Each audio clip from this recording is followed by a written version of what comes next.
বন্ধু নেইমারের প্রতি লিওনেল মেসির বার্তা। নেইমার, তুমি ভেঙে পড়ো না। তুমি বিশ্বের মানুষের মন অনেক আগেই জয় করে নিয়েছো। এমনই আবেগঘন বার্তা দিয়েছেন লিওনেল মেসি। বন্ধু নেইমারের অঝরে কান্না সব মিলিয়ে ব্রাজিল বিশ্বকাপ থেকে বিদায় নিল।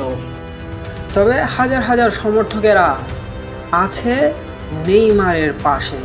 ইভেন আর্জেন্টাইন ফ্যানরাও নেইমারের পক্ষে আছে।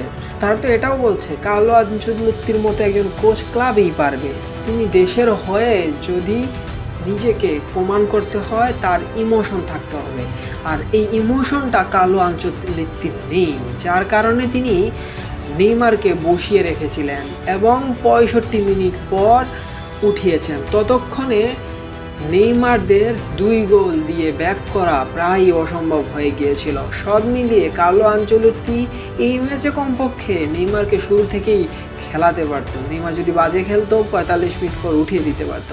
বাট কার্লো আনচেলত্তির সিদ্ধান্ত আমার মনে হয় সবচেয়ে বাজে হয়েছে।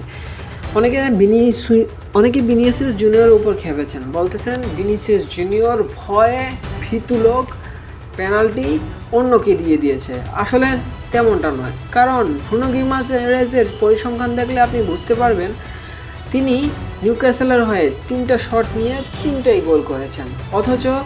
অথচ ভিনিসিয়াস জুনিয়রের স্ট্যাট অনেক বাজে। তিনি তার ক্যারিয়ারে 19টা শট নিয়ে মাত্র 13টা গোল করতে পেরেছেন।